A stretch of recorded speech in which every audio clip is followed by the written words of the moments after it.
सासंगत जी प्रेम से कहना धन्यकार जी।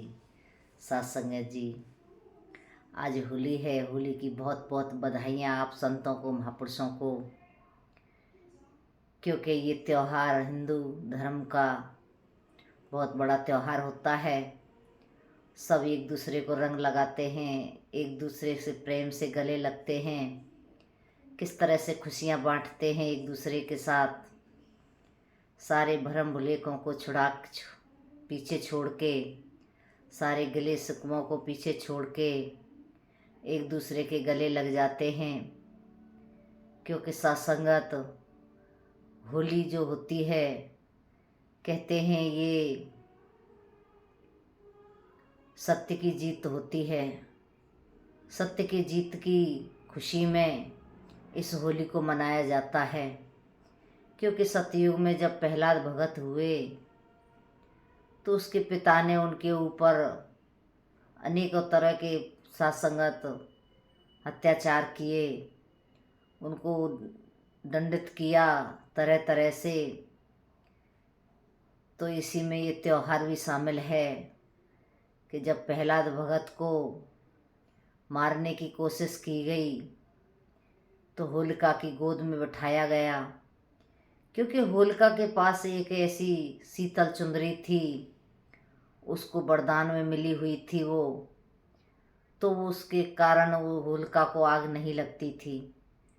तो होलिका ने कहा कि मैं तो जलूंगी नहीं, और भाई ये तुम्हारा जो दुश्मन है विष्णु भगत है ये जल जाएगा।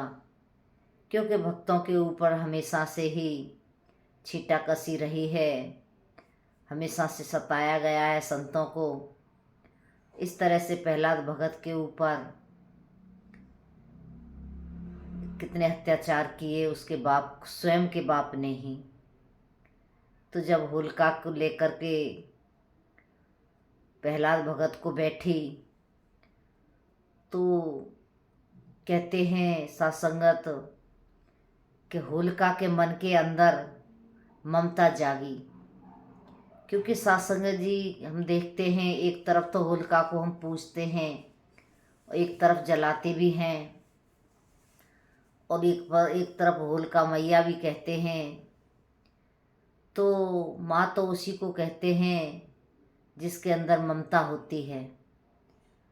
तो जब अग्नि प्रवेश हुई, आग जलने लगी, तो होलिका के मन में ध्यान आया, दया आ गई, ममता जाग पड़ी और सोचने लगी कि इस बच्चे ने मेरा कुछ भी नहीं बिगाड़ा है, मुझे इसे मार के क्या मिलेगा। तो कहते हैं कि परमात्मा तो किसी के घट में कुछ भी बैठ के करवा सकता है, कुछ भी करवा सकता है। जिसके घट में बैठ जाए उससे जो चाहे करवा सकता है। तो होलिका के घट में बैठ गया ये परमात्मा, और सत्संगत वो भाव बने एक ममता वाले। तो वो चुंदरी उतार के होलिका ने प्रहलाद के ऊपर उड़ा दी और प्रहलाद बच गया, होलिका जल गई। तो इसीलिए हम इसको होलिका मैया भी कहते हैं और पूजा भी करते हैं। क्योंकि पूजा उसी की होती है जिसके अंदर दया होती है, भावना, ममता वाली भावना होती है। तो दया की भावना जब होलिका के अंदर जागी तो इसको पूजा गया कि होलिका तू बहुत महान है, खुद जल गई लेकिन वह प्रहलाद को नहीं जलने दिया। तो इसीलिए इसकी उस दिन से पूजा होने लगी, इस तरह से त्यौहार मनाने लगे। तो सत्संगत ये तो संतों की कृपा है, सदगुरु की कृपा है कि ये सारे राज समझ में आए। नहीं हम तो पहले पूजते थे और सत्संगत मनाते चले जाते थे, लेकिन रहस्य कुछ पता नहीं था। लेकिन आज गुरु की कृपा से ये सारे राज समझ में आए कि हम जो भी त्यौहार मनाते हैं उनके पीछे बहुत बड़े कारण होते हैं। ये व्यर्थाएँ नहीं मनाए जाते, इनको बड़े श्रद्धा भाव प्रेम से मनाए जाते हैं। तो हमने भी इनमें शामिल होकर के इन त्योहारों को मनाना है। लेकिन सत्संगत कहते हैं हर दिन दिवाली हर दिन त्योहार, संतों के आंगन में आई बहार। कि हर दिन खुशियाँ हर दिन त्योहार, संतन के आंगन में आई बहार।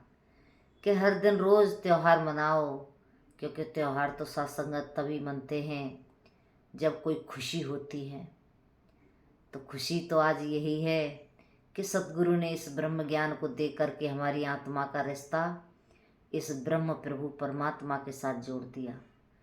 सतगुरु की बड़ी कृपा हुई सत्संगत जी कि ऐसा ज्ञान दे करके ये हमारी भी होली कर दी।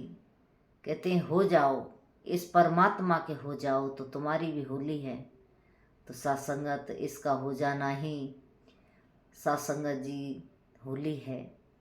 तो आज हम सभी कितने खुश नसीब हैं, किस्मत वाले हैं कि सतगुरु की कृपा से इस ब्रह्म ज्ञान से जुड़े हैं।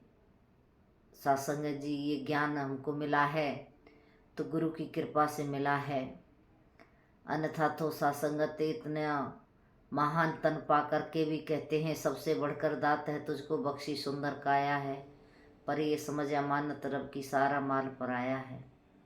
कि इतना महान शरीर लेकर के भी हम संसार से ऐसे ही चले जाते, लेकिन कृपा सतगुरु की हुई, सतगुरु की रहमत हुई तो सत्संगत जी हमारे जीवन में ये ज्ञान आया। ये ज्ञान सच्चू जब सतगुरु ने दिए तो सत्संगत जी हमें समझ आया कि हमने इस जीवन को कैसे जीना है, कैसे हमने इस परमात्मा को खुश करना है। तो आओ सत्संगत कृपा करो। दासी तो यही अरदास करती है कि दातार कृपा करे, रहमत करे कि हम सब सत्संगत होली का त्यौहार खुशी खुशी मनाएं और संतों के साथ मनाएं। संतों की होली तो संतों महापुरुषों फूलों की होती है। ये तो कहते हैं ये होली का जो रंग होता है ये तो एक दिन चढ़ के उतर जाता है, लेकिन भक्ति का जो रंग होता है ये एक बार चढ़ जाए ये नहीं उतरता। क्योंकि सत्संगत जी ये रंग ऐसा है कि सब रंग इसके सामने फीके हैं। कितने कितने होली में रंग फैला उड़ाए जाएंगे, कितने कितने गुलाल उड़ाए जाएंगे, एक दो दिन के बाद सब खत्म हो जाएगा। लेकिन सत्संगत ये भक्ति का रंग ऐसा है कि एक बार चढ़ जाता है तो ये चढ़ा ही रहता है और फिर जीवन का इस तरह से सत्संगत ये सुंदर बन जाता है कि फिर वो भक्त वाला। तो आओ कृपा करो संतों महापुरुषों, ये तो बड़ी कृपा है सतगुरु की जो कि सत्संगत हमको ऐसा सुंदर ज्ञान दे करके भक्ति के साथ जोड़ा। तो सत्संगत आज होली है, होली की बहुत बहुत बधाइयाँ, बहुत बहुत रहमता आप संतों के जीवन में हर एक प्रकार की खुशी रहे, आनंद रहे और सब खुशी खुशी होली मनाएं। परिवारों के साथ सबके घर में गुझिया बनी है, कहीं किसी के हिस्से बने हैं। किस तरह से सत्संगत आज इस तरह से त्यौहार की तैयारी संत कर रहे हैं, चारों तरफ हो रही है, चारों तरफ सत्संगत होली की खुशियाँ। तो दासी ऐसी अरदास करती है कि हम भी सत्संगत इस त्यौहार का आनंद लें, खुशी खुशी प्रेम से और सतगुरु के गुण गाते हुए अपने जीवन को जीते चले जाएं। कल एतवार भी है, संगत में भी सत्संगत जाना है। तो दातार कृपा करे, रहमत करे कि हम सेवा सुमरन सत्संग करते हुए अपने जीवन को आनंद में जीते चले जाएं। ऐसी अरदास प्रार्थना सतगुरु जैसा चाहते हैं वैसा हमारा जीवन बन जाए।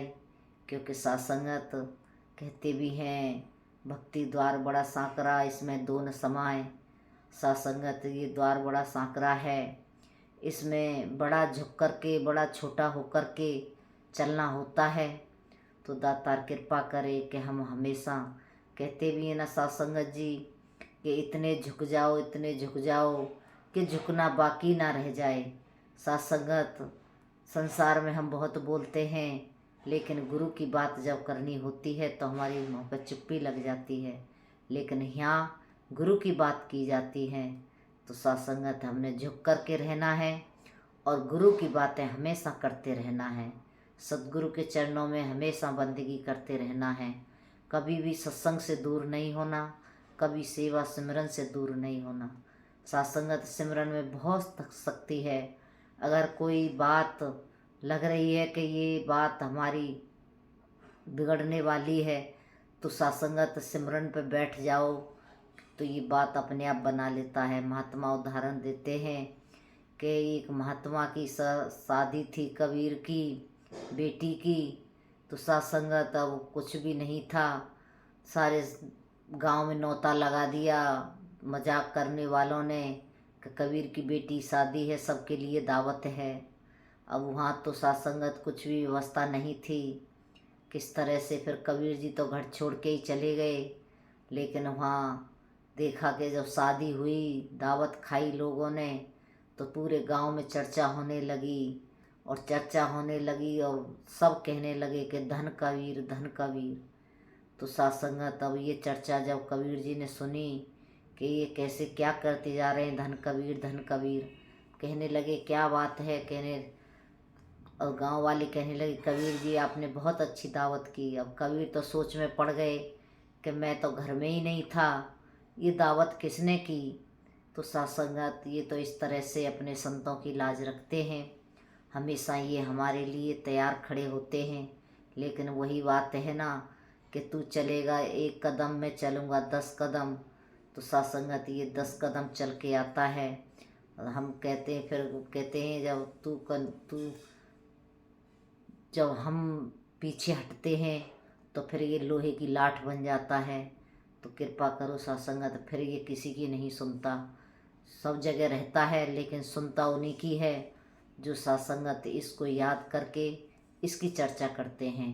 तो दासी इन्हीं शब्दों के साथ आपसे क्षमा चाहेगी, और कहीं शब्दों में ऊंच नीच रही हो तो बख्श लेना।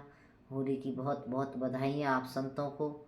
सभी मिलजुल करके सेवा सुमरन सत्संग करते रहें और सद्गुरु के चरणों में जुड़े रहें, ऐसी अरदास प्रार्थना। प्रेम से कहना, धन्यकार जी।